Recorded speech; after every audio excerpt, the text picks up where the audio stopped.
어제에 이어서 오늘도 계속해서 여호와의 절기에 대한 이야기를 나눕니다. 우리 한번 다시 복습을 해볼까요? 이 절기라는 것은 무엇입니까? 하나님께서 우리의 시간을 디자인하신 것이다. 일주일을 쪼개어서 하나님 앞에 드려지는 예배의 시간으로 잡는다면 절기는 365일을 순간순간 하나님의 뜻으로 의미로 새겨져서 그것 속에서 주님을 만나게 하기 위해서 주님이 세우신 것이다. 그래서 우리가 6월절도 받고 또 어제는 또 7.7절도 받고요. 오늘은 이제 이에 이어서 두 가지 날을 보면서 이 절기에 대한 이야기를 마치게 되는데요. 이 첫 번째는 속죄일이고요. 두 번째는 초막절입니다. 두 날의 공통점은 똑같이 음력으로 일곱째 달에 있다는 것입니다. 그러니까 속죄일은 일곱째 날 열흘, 그러니까 7월 10일에 있는 것이고, 그리고 이 초막절은 일곱째 달, 그러니까 7월 15일부터 8일 동안 있는 날이 되겠는데요. 또한 이 두 가지의 또 공통점은 뭐냐면 가장 의미 깊은 절기라는 것입니다. 어떤 뜻이냐면 속죄일은 모든 절기 중에 가장 거룩한 날이다. 왜냐하면은 죄송합니다. 이날은 하루밖에 되지 않지만 이날은 하나님 앞에 모든 백성들이 나와서 자기가 1년 동안 지은 죄를 자복하면서 주님 앞에 가장 낮은 모습으로 또한 가장 하나님을 사모하는 모습으로 나아가는 날이죠. 그래서 1년에 한 번 이날 대제사장은 여호와의 전에 들어가서 하나님의 깊은 이 지성소, 그러니까 성소에 가서 주님을 만나게 되지요. 그래서 이 속죄일은 이스라엘에서 가장 이스라엘이 정결한 날이요 거룩하게 준비된 날이라고 볼 수 있겠고요.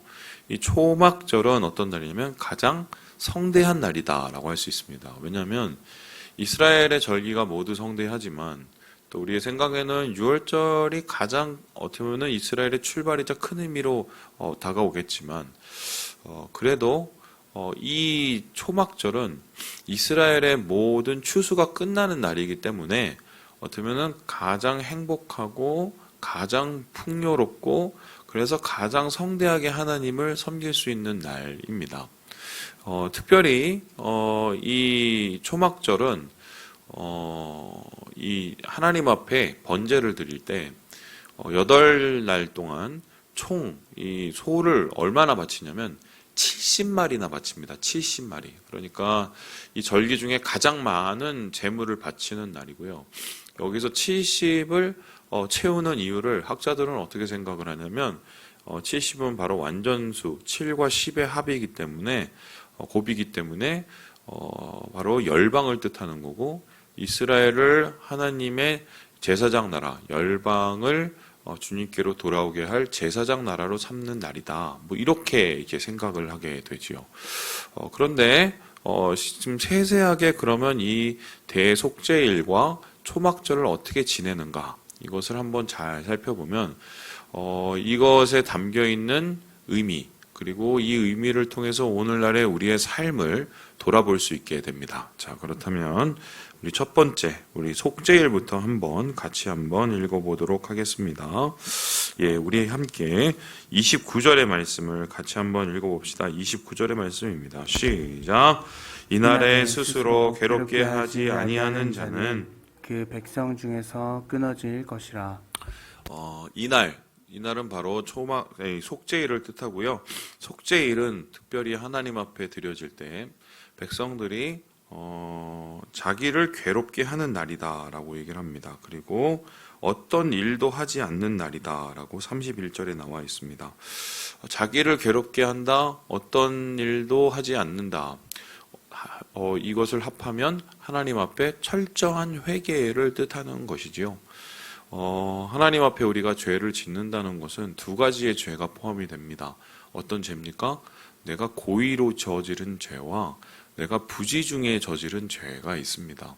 그런데 고의로 지은 죄건 부지중에 지은 죄건 물론 그 죄의 질과 또한 죄의 크기는 다를 수 있다 하지만 하나님께서 우리를 만날 수 없는 가장 가증스러운 일들이죠. 그래서 이날만큼은 자기가 얼마나 하나님 앞에 부족한 존재인지를 깨닫고 하나님의 전 앞에서 자기의 마음을 겸비하면서 그리고 자기의 몸을 어쩌면은 이 하나님 앞에 성결하게 드리면서 하나님께 가장 낮은 마음의 예배를 드리는 곳이다. 이렇게 볼 수 있겠습니다. 하나님께서 특별히 대속죄일을 이스라엘 백성에게 이 하루를 선물하신 이유는 단순히 뭐 연말 정산으로 죄 한꺼번에 날려버리기 위해서 하루에 모두 담아서 하나님께서 하신 것은 아니겠죠. 이날 하나님께서 이 대속죄일 하루를 선택하시고 이날을 정하게 하신 이유는 결국은 그겁니다. 우리가 결국은 주님 앞에 모두가 죄인이라는 것을 인정하게 하시는 것입니다. 죄인이 스스로 죄인이라고 생각을 하면 죄를 덜 짓습니다. 근데 사람은 스스로 자기가 괜찮다고 생각하고 스스로 자기가 죄가 별로 없다고 생각하면 교만해지고 죄를 더 짓고 큰 죄를 짓기 마련입니다. 보통 그런 얘기 하더라고요. 교도소에 갔다 오신 분을 제가 어떻게 만나서 그분하고 이런저런 얘기를 했는데 그분이 되게 흥미롭고 재밌는 얘기를 했습니다. 이러는 거예요, 저한테. 목사님, 그래서 예, 그랬더니 교도소에 가면은 새로 들어오신 분의 이제 공통점이 뭔지 아세요? 이렇게 물어본다는 거예요. 그래서 뭐예요? 물어봤더니 잘 모르겠는데 그랬더니 모두가 자기는 죄가 없다고 그래요. 그래서 자기가 그런 죄를 심지어 죄의 증이 너무 명확하고 죄의 혐의가 너무 명확한 사람들조차도 자기가 그러려고 그랬던 게 아니고 그리고 이건 누구 때문에 그럴 수밖에 없는 것이라고 다 얘기를 한대요. 다 죄 없다고 얘기를 한대요. 그런데 이 교도소에 있는 그 시간 동안 교도가 되는 사람이 있고 교도가 되지 않는 사람이 있는데 이 교도가 되는 사람의 특징은 뭐냐면 이 한 몇 개월 혹은 몇 년의 시간 동안에 그러한 자신의 시간을 쭉 돌아보면서 그 속에서 자기가 뭐를 잘못했는지를 깨닫게 된대요. 자기가 죄가 있다는 것을 자기의 부족함을 깨닫게 되면 그 사람은 다시 교도소에 들어올 확률이 적대요. 그런데 반대로 그동안에 나갈 생각만 하고 나가서 내가 어떻게 할 생각만 하고 나를 어떻게 한 놈들을 내가 위해서 내가 어떻게 할 궁리를 하고 이런 사람들은 결국은 얼마 안 있다가 다시 들어오게 된대요. 이게 죄에 대한 인간의 습성인데요. 인간은 스스로 자기 자신을 높이기 시작하면은 스스로 죄를 짓고 망하게 되어 있습니다. 그래서 하나님께서는 이 세상에서 가장 복받는 자 그리고 하나님의 땅을 차지하는 자를 가지고 뭐라고 얘기합니까?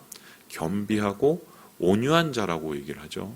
하나님 앞에 마음이 낮아지고 그리고 하나님 앞에 가장 이 은혜를 사모하는 너그러운 자가 되는 사람이 바로 하나님의 은혜를 보고 하나님의 축복을 받는 사람이라고 하는데 이 사람들의 공통적인 특징은 자기가 죄인이라는 것을 안다는 것입니다. 바울을 한번 생각을 해봅시다. 그렇게 수많은 기적을 일으키고 그렇게 수많은 사람들을 주님께로 인도한 바울이 자기의 평생에 타락하지 않고 끝까지 하나님이 주신 사명을 지켜가면서 그 사명 속에서 하나님의 열매들을 거둘 수 있었던 이유는 무엇입니까? 그가 자기 자신을 죄인이라고 생각을 했던 죄인 중에 괴수라고 생각했던 겸손함을 잃지 않았기 때문입니다. 그래서 하나님께서는 이 대속죄를 통해서 이스라엘 백성들이 모두가 주님 앞에 가장 겸손한 마음으로 은혜 받는 마음이 되기 원하셨던 것이죠. 오늘날도 동일하게 그런 일들이 일어나고요. 우리는 특별히 대속죄일을 지내는 것은 아니지만 우리가 매주 주님 앞에 나올 때마다 무엇을 준비해야 될까요? 우리가 한 주 동안 지은 죄를 돌아볼 수 있어야 되고요. 그리고 특별히 또 성찬을 대할 때마다 우리가 준비를 해야 되는 게 뭐냐면 내가 주님의 성찬을 받기에 합당한 사람인가? 그렇지 않다는 것을 깨닫고 주님 앞에 나아가야 그 예배, 그 성찬, 우리의 삶이 하나님 안에서 은혜로워지게 되는 것이죠. 그래서 속죄의 일을 주신 이유, 그것은 우리에게 은혜를 주시기 위함이다. 이렇게 볼 수 있겠습니다. 그리고 마지막으로 이제 초막절에 대한 이야기가 나오고 있습니다. 이 초막절은 앞에서 말씀드렸듯이 수장절이라고 부르기도 하고요. 장막절이라고 부르기도 합니다. 수장절이라고 부르는 이유는 여러분 아시는 것처럼 이날 모든 이 열매가 다 거두어지는 추수의 완성이 되는 날이기 때문입니다. 그래서 이것은 이스라엘 백성의 절기 중에 가장 끝에 해당하는 절기 있는데요. 이날 하나님께서는 많은 것 중에 이스라엘에게 요구하는 굉장히 독특한 것이 하나가 있었습니다.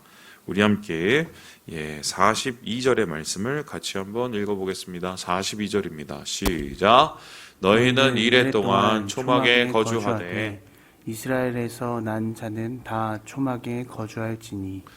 특별히 하나님께서는 이 날에 이스라엘 백성들이 다 초막을 짓고 이 8일 동안 초막 생활을 하라고 가르칩니다.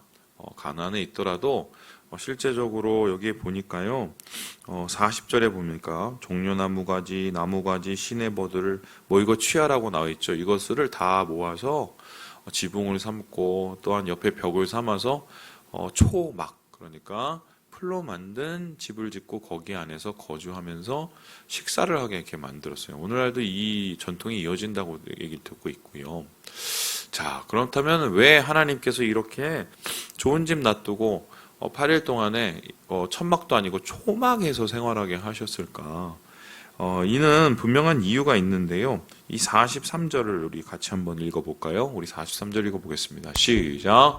이는 내가 이스라엘 자손을 애굽 땅에서 인도하여 내던 때에 초막에 거주하게 한 줄을 너희 대대로 알게 함이니라. 나는 너희의 하나님 여호와이니라. 바로 광야의 40년 초막 생활을 기억하게 하시기 위함이다. 초막이라는 말이 수고트입니다. 그런데 이스라엘 백성이 광야에 도착했을 때 제일 처음에 머물렀던 곳이 숫곳인데요. 이 수고트하고 같은 동의어예요. 그러니까 이스라엘 백성의 광야 생활은 초막에서 시작해서 초막으로 끝났다라고 보고 있습니다. 그래서 이스라엘 백성이 광야 생활이 끝났다는 것은 초막을 거둔다는 것입니다. 그래서 하나님께서 이 초막을 거둘 때 이스라엘 백성에게 요구하셨던 무엇일까요? 우리가 어떻게 40년 동안 살았지? 이것을 한 번이라도 생각하게 하신 거죠. 40년 동안 산 것은 무엇입니까? 그 광야에 찌는 듯한 햇볕과 또한 여러 가지의 더위를 이기게 할 수 있는 이유는 하나님께서 구름 기둥이 되어주시고 또한 밤에 그 추위를 이기도록 하나님께서 불 기둥이 되어주셨기 때문이죠. 주님의 인도하심과 보호하심 가운데 40년 인생을 살게 하신 것입니다. 그것을 인정해 드리는 거죠. 그래서 이 초막절을 우리의 인생에 비유한다면 우리가 이 초막절을 우리 오늘날 다시 그 텐트에서 초막에서 지낼 수는 없으나 우리의 인생이 하루하루가 하나님의 은혜로 시작해서 은혜로 끝났다는 것을 인정해 드리는 게 이게 바로 초막절에 우리가 배워야 될 감사이지요. 여러분, 감사는 배워서 하는 거예요. 왜냐하면은 제가 이제 보면요, 애들 중에서도 그렇게 감사합니다, 고맙습니다를 잘하는 애들이 있는가 하면 어떤 애는 뭐를 줘도 그냥 감흥이 없어요. 이거는 못 배워서 그런 겁니다. 우리 애들이 그럴까 봐 되게 무섭네요. 못 배워서 그래요. 그래서 감사는 배워야 돼요. 왜냐면은 이게 내가 잘나서 하는 것이 아니라 은혜로 누군가의 호의로 얻어진다는 것을 가르쳐야 됩니다. 이스라엘 백성이 이 감사를 모르면 방자해집니다. 자기가 잘해서 그런 줄 압니다. 그러면 이스라엘 백성은 하나님을 떠나게 돼 있고요. 그리고 죄에 빠지게 됩니다. 반대로 하나님 앞에 감사하는 삶을 살게 되면 이스라엘 백성은 하나님의 은혜로 살았던 것을 인정하면서 주님을 더욱 의지하게 되는 것이지요. 그래서 이 초막절에 하나님께서는 이런 초막 생활을 통해서 결국 이스라엘의 광야 생활, 그들의 삶에 함께했던 하나님의 은혜를 기억하게 하시는 것입니다. 그리고 독특한 게 이 초막절에 끝나는 그 모습이에요. 어떻게 끝났냐면요. 위에 막 종려나무 막 이런 가지들이 잔뜩 있을 거 아니에요. 잎사귀들이. 그러면 해체시키잖아요. 그러니까 천막을 걷어야 되죠. 천막을 이렇게 걷으면서 그냥 이렇게 거두는 게 아니라 이 이스라엘 전통에 보면 하나님 앞에 그걸 거두면서 호산나를 외치면서 이렇게 던집니다. 호산나 이렇게 외칩니다. 호산나는 어떤 뜻입니까? 우리를 구원하소서. 메시아여 우리를 구원하소서. 이러면서 하나씩 하나씩 그 초막을 거두는 전통이 있어요. 그러면 이건 어떤 뜻일까요? 이 장막절에 담겨져 있는 의미에는 뭡니까? 다시 오실 주님, 다시 오실 우리 예수 그리스도를 기다리는 그 재림의 소망이 있는 것이지요. 우리가 이 세상을 살아가면서 이 세상 속에서 우리가 자꾸 젖어들지 않고 이 세상을 좀 낯설게 살 필요가 있지요. 하나님께서는 우리를 세상의 정착자가 아니라 나그네라고 얘기를 했습니다. 그 이유가 뭘까요? 이 세상이 우리가 거주할 곳이 아니라 결국 우리가 영원히 살 곳은 예수 그리스도요. 그리고 우리의 하나님 나라요. 그리고 장차 이 땅에 임할 주님의 새 예루살렘이기 때문입니다. 그래서 우리가 초막절을 오늘날 다시 한번 되새기고 그 의미를 받는다는 것은 항상 주님 안에서 이사갈 준비를 해야 돼요. 우리의 인생을 다 마칠 때 혹은 다시 이 세상의 끝이 올 때 우리가 하나님 안에서 이사갈 준비를 어떻게 하느냐에 따라서 우리의 인생을 잘 살았는지 아니면 우리의 인생을 좀 헛되게 살았는지가 정확하게 드러나게 되는 거죠.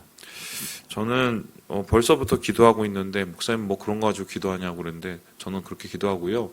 죽음을 위해서 기도하고 있습니다. 진짜예요. 잘 죽게 해달라고 기도를 하고 있고 두 번째는 제가 죽고 나서 우리 가족들이 잘 살 수 있도록 해달라고 기도하고 있고 세 번째는 제가 무엇을 위해서 기도하냐면 제가 죽을 때 후회도 안 하지만 미련도 갖지 않게 해달라고 하나님 앞에 기도하고 있습니다.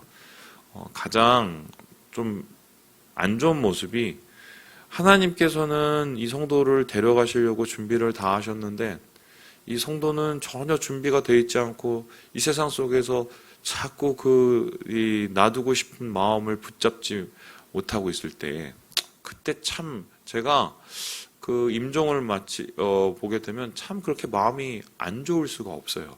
그래서 저는 이제 하나님 앞에 그러지 않도록 후회와 미련이 없는 그 마지막이 되도록 계속 기도를 하고 있거든요. 왜냐하면 그것이 바로 예수 믿는 사람의 증거예요. 우리가 믿음이 있기 때문에 우리의 끝은 주님에 대한 호산나 소망으로 끝나게 되어 있습니다. 그래서 오늘 초막절과 이 속죄일을 우리가 다시 한번 기억하시면서 주님 안에서의 살아가는 이 믿음의 생활, 믿는 자의 모습을 다시 한번 기억하시고 주의 은혜를 누리시는 오늘 하루 되시길 주님의 이름으로 축원합니다.